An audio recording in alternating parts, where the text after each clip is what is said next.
12ನೇ ಶತಮಾನದಲ್ಲಿ ನಡೆದಿರತಕ್ಕಂಥ ಲಿಂಗಾಯತ ಧರ್ಮದ ಪುನರುಜ್ಜೀವನ. ಆ ಒಂದು ಮಧ್ಯದಲ್ಲಿ ಹಾಲು ಮತ ಅತಿ ಹೆಚ್ಚು ಪ್ರಚಾರಕ್ಕೆ ಬಂದಿರುವುದಿಲ್ಲ. ಇತ್ತೀಚೆಗೆ ಹಾಲು ಮತ ಸಮುದಾಯ ರಾಜ್ಯದಲ್ಲಿ ಅತಿ ಹೆಚ್ಚು ಜನಸಂಖ್ಯೆ ಇರುವುದರಿಂದ ಈಗ ನಾವು ಹಾಲು ಮತಸ್ಥರು ಎನ್ನುವಂಥ ಬಗ್ಗೆ ಸಾಕಷ್ಟು ಎಲ್ಲರಿಗೂ ಜಾಗೃತಿ ಆಗ್ತಾ ಇದೆ. ನಮಸ್ಕಾರ ವೀಕ್ಷಕರೇ, ಈಗ ನಾವು ವಿಜಯಪುರ ಜಿಲ್ಲೆ ಮುದ್ದೇಬೇಳೆ ತಾಲೂಕಿನ ಸರೂರು ಪುಣ್ಯಕ್ಷೇತ್ರಕ್ಕೆ ಬಂದಿದ್ದೇವೆ. ಇಲ್ಲಿ ರೇವಣಸಿದ್ದೇಶ್ವರರ ಒಂದು ಪುಣ್ಯಕ್ಷೇತ್ರ, ಸರೂರಿನ ಇತಿಹಾಸ ಹಾಗೂ ರೇವಣಸಿದ್ದೇಶ್ವರರ ಹಿನ್ನೆಲೆ ತಿಳಿಸುವಂಥ ಕೆಲಸವನ್ನು ಮಾಡೋದಕ್ಕೋಸ್ಕರ ಈ ಸಮಯದಲ್ಲಿ ಬಂದಿದ್ದೇವೆ. ನಿಮಗೆ ಈ ಒಂದು ಮಾಹಿತಿಯನ್ನು ತಿಳಿಸ್ತೀವಿ. ಮೊದಲನೇದಾಗಿ ಇದು ಯಾವ ಸ್ಥಳ ಗುರುಗಳಿಗೆ? ಕಲ್ಲಿಕೆರೆ ಅಂತ. ಈ ಸರೂರಿನ ಮೂಲ ಹೆಸರು ಇದು. ಶಾಂತ ಮುತ್ತಯ್ಯನವರಿಗೆ ಇಲ್ಲಿ ದೀಕ್ಷೆ ನೀಡಿದಂಥ ಸ್ಥಳ. ರೇವಣಸಿದ್ದೇಶ್ವರರು ಇಲ್ಲಿ ದೀಕ್ಷೆ ನೀಡಿದ್ರಂತೆ. ಅದ್ರ ಬಗ್ಗೆ ಗುರುಗಳ ಹತ್ರ ಸಂಪೂರ್ಣ ಮಾಹಿತಿಯನ್ನು ತಿಳ್ಕೊಳ್ಳೋಣ. ಇಲ್ಲಿ ಕೆರೆ ಕಾಣಿಸ್ತಾ ಇದೆ, ನೋಡ್ಬೋದು. ಹೆಚ್ಚಿನ ಮಾಹಿತಿಯನ್ನು ಈಗ ಗುರುಗಳ ಜೊತೆ ಮಾತಾಡೋಣ. ಏನ್ರಿ ಗುರುಗಳ ಆಗಿನ ಕಾಲಕ್ಕೆ ದನದ ಹಟ್ಟಿ ಹಾಕಿದ್ರು. ದನಗಳ ಶಾಂತ ಮುತ್ತಯ್ಯನವ್ರ ದನಗಳ ಕಾಯಕವನ್ನು ರಕ್ಷಣೆ ಮಾಡಿ ಇದೆಲ್ಲ ಹಾಕಿದಂತ ಬಸವಣ್ಣಗಳು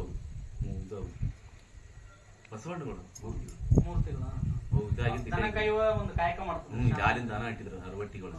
ಇಲ್ಲಿ ಜಾತ್ರೆ ಪಲ್ಲಕ್ಕಿ ಎಲ್ಲಿ ಕುಡಿಸ್ತಾ ಇದ್ದಾರೆ ಪಲ್ಲಕ್ಕಿ? ಇದೆ ಪ್ರತಿ ವರ್ಷ ಈಗ ಜಾತ್ರೆ ಆಗುತ್ತೆ. ಶ್ರಾವಣ ಮಾಸದಾಗ 3ನೇ ಸೋಮವಾರ ರವಿವಾರ ದಿನ ಶ್ರಾವಣ ಸಮಯದಲ್ಲಿ ರೇವಣಸಿದ್ದರ ಪಲ್ಲಕ್ಕಿ ಮತ್ತು ಶಾಂತ ಮುತ್ತಯ್ಯನವ್ರ ಪಲ್ಲಕ್ಕಿ, ಎರಡೂ ಪಲ್ಲಕ್ಕಿ ಇಲ್ಲಿ ಬರ್ತದೆ. ಇದು ದೇವಸ್ಥಾನ ಬಸವಣ್ಣ ಅಯ್ಯನಕೆರೆ ಬಸವಣ್ಣ. ಇಲ್ಲಿಗೂ ಮತ್ತು ರೇವಣಸಿದ್ದರಿಗೆ ಯಾವ ತರ ಸಂಬಂಧ ಅಂದ್ರೆ ಇದು ಪಲ್ಲಕ್ಕಿ ಬಂದು ಕೊಡ್ತಾರೆ. ದನಗಳಂತ ಬಸವಣ್ಣ ಲಿಂಗಗಳ ಇದಾಗ್ಯಾವಲ್ಲ, ಇಲ್ಲಿ ಇದು ಮಾಡಿ ಬಸವಣ್ಣ ಗುಡಿ ಅಂತ. ಈ ಭಾಗದಲ್ಲಿ ಶಾಂತ ಅವೇ ಬಸವಣ್ಣ ಕುರಿ ಜೊತೆಗೆ ದನಗಳನ್ನು ಹಸುಗಳನ್ನ ಆಕಳುಗಳನ್ನ ಮಠದ ಸಂಪ್ರದಾಯದಾಗ ಹಸುಗಳನ್ನ ಅಂತೇಳಿ ಜೋಪಾನ ಮಾಡಿಕೊಂಡು ತಮ್ಮ ಈ 3 ಜನ ಸ್ವಯಂ ಮುತ್ತಯ್ಯ, ಲಲಿತ ಮುತ್ತಯ್ಯ, ಶಾಂತ ಮುತ್ತಯ್ಯ ಇಲ್ಲಿ ಅಗಾಧವಾದ ಪ್ರಭಾವ. ಇವು 3 ಮಂದಿದಂದ್ರೆ ಇಡೀ ಜಗತ್ತೆಲ್ಲ ಪಸರಿಸಿ ಬಿಟ್ಟಿತ್ತವ ಆ ಸಮಯದಾಗ. ಅವಾಗ ಇವ್ರು ಭಕ್ತಿ ಪರೀಕ್ಷೆ ಮಾಡೋ ಸಂಬಂಧ ಇಲ್ಲಿ ಬರ್ತಾರೆ. ಶಾಂತ ಮುತ್ತಯ್ಯನವ್ರು ಇಲ್ಲಿ 3 ಮಂದಿ ಭಕ್ತಿ ಅಂದ್ರೆ ಅವ್ರು ಕ್ಷೀರದಾನ ಮಾಡ್ತಾ ಇದ್ರು. ಕುರಿ ದನಗಳು ಎಲ್ಲ ಇದ್ವಲ್ಲ, ಆಕಳುಗಳು ಇದ್ವು.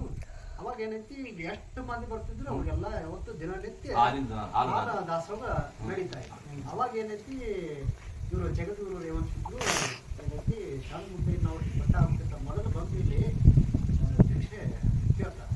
ಪರೀಕ್ಷೆ ಅರ್ಥ ಬಗ್ಗೆ ಬಂದಿರ್ತಾರೆ. ರೇವಣಸಿದ್ರು ಶಾಂತ ಮುತ್ತಯ್ಯನವ್ರ ಹತ್ರ ಭಿಕ್ಷೆ ಕೇಳಕ್ ಬರ್ತಾರೆ. ಇವ್ರು ಪರೀಕ್ಷೆ ಮಾಡಕ್ಕೆ ಬರ್ತಾರ, ಭಕ್ತಿ ಪರೀಕ್ಷೆಗಾಗಿ ಬರ್ತಾರ. ದಿನನಿತ್ಯ ಇಷ್ಟು ಸಾವಿರ ಜನರಿಗೆ ದಾಸೋಹ ಮಾಡ್ತಾರಂತಂದ್ರೆ ಇದು ಹಾಲು ಕ್ಷೀರದಾನ ಅಂತಂದ್ರೆ ಇದನ್ನು ನೋಡ್ಬೇಕು, ಪರೀಕ್ಷೆ ಮಾಡ್ಬೇಕಂತೇಳಿ ಇಲ್ಲಿಗೆ ಬರ್ತಾರ. ಅವಾಗ ಬಂದು ಇವರಿಗೆ ಭಗವತಿ ದೀಕ್ಷಾ ಅಂದಾಗ ಅವಾಗ ಇವರು ಎಲ್ಲರೂ ಏನೈತಿ ಅದು ಇದು ಅಂತ ನೀಡ್ತಾರೆ ಊಟಕ್ಕಾಗಿ. ಇವ್ರು ಏನೈತಿ ಯಾವಾಗಲೂ ಹಾಲನ್ನು ದಾನ ಮಾಡ್ತಿದ್ರು. ಮೊದಲ ನೀರು ಕೊಡೋದೇ ಹಾಲು ಕೊಡ್ತಾರೆ. ತಗೊಳ್ರಿ ಹಾಲು ತಗೊಳ್ರಿ ಅಂತ.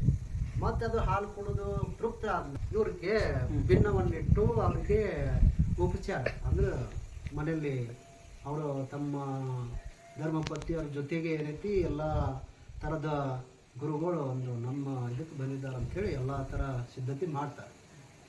ಅವಾಗ ಏನೈತಿ ಮುಂದೆ ಏನೈತಿ ಅದು ಆದ್ಮೇಲೆ ಮುಂದೆ ಏನೈತಿ ಅವರು ತೃಪ್ತರಾಗಿ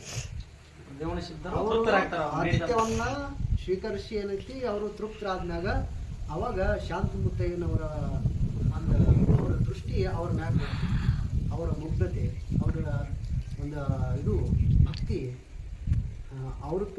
ಇಲ್ಲಿ ಅವ್ರ ಮ್ಯಾಗ ಅಗಾಧವಾದ ಭಕ್ತಿ ಅವ್ರಿಗೆ ಒಂದು ಆಕರ್ಷಣೆ ಆಗ್ತೈತಿ. ರೇವಣಸಿದ್ದರಿಗೆ ಇವ್ರಿಗೆ ಸೂಕ್ತವಾದ ವ್ಯಕ್ತಿ ಅಂಥೇಳಿ ಅವ್ರಿಗೆ ಏನು ಮಾಡ್ತಾರೆ, ಕರೆದು ಬಾರಪ್ಪ ನೀನು ಹಾಲು ದಾನ ಮಾಡಿದ್ದಕ್ಕೆ ಈಗ ಹಾಲು ಮತ ಅಂಥೇಳಿ ಹೆಸರಾಗಲಿ, ನೀವು ದಿನನಿತ್ಯ ಹಾಲು ದಾನ ಮಾಡ್ತಾ ಇದ್ದಿದ್ದಕ್ಕೆ ಹಾಲು ಮತ ಜಗತ್ತಿನಾಗ ಪ್ರಸಿದ್ಧ ಆಗಲಿ, ಹಾಲು ಮತಕ್ಕೆ ಒಂದು ಅಧ್ಯಕ್ಷನ ಮಾಡಬೇಕಂತ ಗುರುಪಟ್ಟ ಕಟ್ಟಿ ಒಂದು ಅವ್ರಿಗೆ ಹಾಲು ಮತದ ಒಂದು ಇನ್ಚಾರ್ಜ್ ಅಂತ ಹೇಳ್ತಾರೆ, ಅಧ್ಯಕ್ಷತೆ.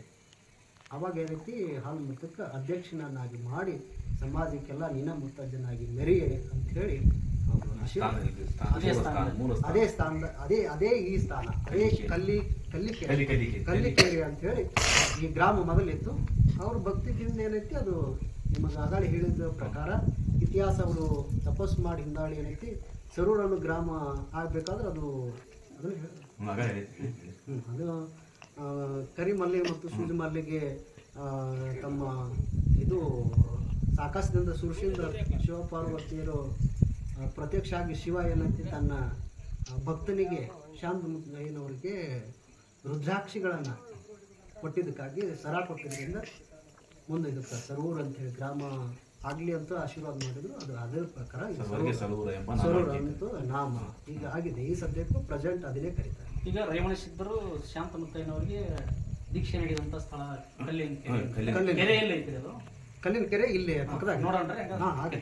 ಓಕೆ ವೀಕ್ಷಕರೇ, ಈಗ ಕೆರೆ ನೋಡೋಣ ಬನ್ನಿ. ಇದು ಕೆರೆ ಯಾವ ಕೆರೆ ಇದೆ ಗುರುಗಳು? ಅಯ್ಯನ ಕೆರೆ. ಅಯ್ಯನ ಕೆರೆ. ಅಯ್ಯನ ಕೆರೆ. ಮತ್ತು ಅವಾಗಲೇ ಕಲ್ಲಿನ ಕೆರೆ ಏನ ಊರ ಊರು ಪಟ್ಟಣ, ಊರ ಕಲ್ಲಿಕೆರೆ ಪಟ್ಟಣ. ಮೊದಲು ಆ ನಂತರ ಅಯ್ಯನ ಕೆರೆ. ಇದು ಕಲ್ಲಿನ ಕೆರೆ. ಇದೇ ಕೆರೆಯಲ್ಲಿ ಸಮೀಪ, ಇದೇ ಕೆರೆ ದಂಡೆಯಲ್ಲಿ ಅಕ್ಕಪಕ್ಕದಲ್ಲಿ ಶಾಂತಮುತ್ತಯ್ಯನವರಿಗೆ ಅಕ್ಕಪಕ್ಕದಲ್ಲೆಲ್ಲ ಇಲ್ಲೇ ಇದ್ರು ವಾಸಸ್ಥಳ. ಇದೇ ವಾಸಸ್ಥಳ. ಶಾಂತಮುತ್ತಯ್ಯನವರು ಅವರು ಪ್ರತ್ಯೇಕವಾಗಿ ಅವು ಗೋವುಗಳನ್ನ ರಕ್ಷಣೆ ಮಾಡ್ತಾ ಇರೋದ್ರಿಂದ ಅದಕ್ಕೆ ಅದಕ್ಕೆ ಅವಕ್ಕೆಲ್ಲ ಮತ್ತೆ ಅವು ಸಂರಕ್ಷಣೆಗಾಗಿ ಈ ನೀರಿನ ವ್ಯವಸ್ಥೆ ಅವಾಗಿನ ಕಾಲಕ್ಕೆ ಈ ಕೆರೆ ಒಂದು ಅನುಕೂಲದ ದೃಷ್ಟಿಯಿಂದ ಇಲ್ಲೇ ಶಾಂತಮುತ್ತಯ್ಯನವರು ವಾಸವಾಗಿದ್ರು, ಪಶುಪಾಲಕರಾಗಿದ್ರು ಅವರು. ಪಶುಗಳನ್ನ ಸಾಕ್ಬರೋದ್ರ ಇದೇ ಕ್ಷೇತ್ರದಲ್ಲಿ ಶಾಂತಮುತ್ತಯ್ಯನವರಿಗೆ ರೇವಣಸಿದ್ಧರು ದೀಕ್ಷೆಯನ್ನು ನೀಡಿ ಗುರುಪಟ್ಟವನ್ನು ಕಟ್ಟಿದ್ರು. ಕರಿಯ ಮಲ್ಲಿ ಹಾಲು ಮತಕ್ಕ ಗುರುವಾಗಿ ಮದುವೆ ಅಂತ. ಮತ್ತೇನಾದ್ರೂ ಇಲ್ಲಿ ವಿಶೇಷ ಏನಿಲ್ಲ. ಇದು ಏನಾದ್ರು ಮತ್ತೆ ಇನ್ನಾದ್ರೂ ಇಲ್ಲಿ ಹಳೆ ಊರ ಇತ್ತು, ಕಲ್ಲಿನ ಕೆರೆ ಇತ್ತು ಅನ್ನೋದಕ್ಕೆ ಇಲ್ಲೆಲ್ಲ ಅವಶೇಷಗಳ ಮಡಿಕೆ ಆಗಿರ್ಬೋದು, ಆಗಿನ ಕಾಲದಾಗ ಏನೇನು ಬಳಕೆ ಮಾಡ್ತಾ ಇದ್ರು ಜನರು ಅನ್ನೋದಕ್ಕೆ ಇಲ್ಲೆಲ್ಲ ಸಿಗ್ತಾವ. ಈಗಾದರೂ ಇಲ್ಲಿ ಹಾಳು ಮಣ್ಣಿನ ಇಲ್ಲಿ ಪಕ್ಕದಾಗ ಊರು ಇತ್ತು ಎಲ್ಲ ಸಿಗ್ತಾವ. ಇಲ್ಲಿ ಮುಂಚೆ ಇಲ್ಲಿ ಕಲ್ಲಿನ ಕೆರೆ ಅನ್ನೋದು ಊರ ಇತ್ತು. ನಂತರ ಇದು ಸರೂರ ಅನ್ನೋಂಥ ಊರಾಗಿದೆ. ಅನಂತರ ಸರೂರಾಗಿದೆ. ಶಿವನ ಕೊರಳಲ್ಲಿರ್ತಕ್ಕಂಥ ರುದ್ರಾಕ್ಷಿ ಸರವನ್ನು ನೀಡ್ತಾರೆ. ಆಮೇಲೆ ಶಾಂತಮುತ್ತಯ್ಯನವರು ನೀಡಿದ್ದಕ್ಕಾಗಿ ಸರೂರ ಎನ್ನುವಂಥ ನಾಮಾಂಕಿತಗೊಳ್ಳುತ್ತೆ. ವೀಕ್ಷಕರೇ, ಈಗಾಗಲೇ ನೀವು ತಿಳ್ಕೊಂಡ್ರಿ. ಈ ಕೆರೆ ಕೂಡ ನೋಡಿದ್ರಿ. ಇಲ್ಲೇ ಶಾಂತಮುತ್ತಯ್ಯನವರು ಈ ಒಂದು ಪಶುಪಾಲನೆಯನ್ನು ಮಾಡ್ತಾ ಇದ್ರು. ಕುರಿಗಳ ಜೊತೆಗೆ ಹಸುಗಳನ್ನು ಕೂಡ ಸಾಕಾಣಿಕೆ ಮಾಡ್ತಾ ಇದ್ರು. ಯಾಕೆಂತಂದ್ರೆ ಇಲ್ಲಿ ವಿಶಾಲವಾದಂಥ ಮೇಯಿಸಲಿಕ್ಕೆ ಜಾಗ ಇದೆ, ಜೊತೆಗೆ ಇಲ್ಲಿ ಕೆರೆ ಕೂಡ ಇದೆ, ನೀರಿನ ಸೌಲಭ್ಯ ಇತ್ತು. ಆ ಒಂದು ಕಾರಣಕ್ಕೋಸ್ಕರ ಇಲ್ಲಿ ಶಾಂತಮುತ್ತಯ್ಯನವರು ವಾಸವಾಗಿದ್ದರು. ಇದೇ ಕ್ಷೇತ್ರದಲ್ಲಿ ಶಾಂತಮುತ್ತಯ್ಯನವರ ಭಕ್ತಿಯನ್ನು ಪರೀಕ್ಷೆ ಮಾಡೋದಕ್ಕೋಸ್ಕರ ರೇವಣಸಿದ್ಧರು ಇಲ್ಲಿಗೆ ಬರ್ತಾರೆ. ಅನಂತರ ರೇವಣಸಿದ್ಧರಿಗೆ ಶಾಂತಮುತ್ತಯ್ಯನವರು ಒಂದು ಹಾಲನ್ನು ನೀಡುತ್ತಾರೆ. ಪ್ರತಿಯೊಬ್ಬರಿಗೆ ಹಾಲನ್ನು ದಾನ ಮಾಡ್ತಾ ಇರ್ತಾರೆ ಮತ್ತು ಸದಾ ದಾಸೋಹಿ ಆಗಿರ್ತಾರೆ ಶಾಂತಮುತ್ತಯ್ಯನವರು. ಅದಕ್ಕೋಸ್ಕರ ಹಾಲು ಮತಕ್ಕ ನೀನು ಗುರು ಆಗಿ ಮೆರಿ ಅಂತೇಳಿ ರೇವಣಸಿದ್ಧರು ಪಟ್ಟವನ್ನು ಕೊಟ್ಟು, ಗುರುಪಟ್ಟವನ್ನು ಕೊಟ್ಟು ಆಶೀರ್ವಾದ ಮಾಡ್ತಾರೆ. ಅಲ್ಲಿಂದ ಹಾಲು ಮತ ಎನ್ನುವಂಥ ಹೆಸರು ಅತಿ ಹೆಚ್ಚು ಬಳಕೆಯಲ್ಲಿ ಬಂದಿರುತ್ತೆ. ಆದರೆ ದುರದೃಷ್ಟ ಏನಪ್ಪ ಅಂತಂದರೆ 12ನೇ ಶತಮಾನದಲ್ಲಿ ನಡೆದಿರ್ತಕ್ಕಂಥ ಒಂದು ಲಿಂಗಾಯತ ಧರ್ಮದ ಪುನರುಜ್ಜೀವನ, ಆ ಒಂದು ಮಧ್ಯದಲ್ಲಿ ಹಾಲು ಮತ ಅತಿ ಹೆಚ್ಚು ಪ್ರಚಾರಕ್ಕೆ ಬಂದಿರೋದಿಲ್ಲ. ಈಗ ಇತ್ತೀಚೆಗೆ ಹಾಲು ಮತ ಸಮುದಾಯ ರಾಜ್ಯದಲ್ಲಿ ಅತಿ ಹೆಚ್ಚು ಜನಸಂಖ್ಯೆ ಇರೋದ್ರಿಂದ ಈಗ ನಾವು ಹಾಲು ಮತಸ್ಥರು ಎನ್ನುವಂಥ ಪ್ರಜ್ಞೆ ಸಾಕಷ್ಟು ಎಲ್ರಿಗೂ ಜಾಗೃತಿ ಆಗ್ತಾ ಇದೆ. ಧರ್ಮಗುರುಗಳು ಕೂಡ ಸಾಕಷ್ಟು ನಾವೆಲ್ಲ ಹಾಲು ಮತಸ್ಥರು, ಇದರ ಹಿನ್ನೆಲೆ ಈ ಥರ ಇದೆ ಅಂತ ಸಾಕಷ್ಟು ಕಡೆ ಎಲ್ಲ ಕಡೆ ಕಾರ್ಯಕ್ರಮಕ್ಕೆ ಹೋದಲ್ಲಿ ಧರ್ಮ ಪ್ರಸಾರ ಮಾಡುವಂಥ ಕೆಲಸಗಳನ್ನು ಸಮುದಾಯದ ಹಲವು ಸ್ವಾಮೀಜಿಗಳು ಮಾಡ್ತಾ ಇದ್ದಾರೆ.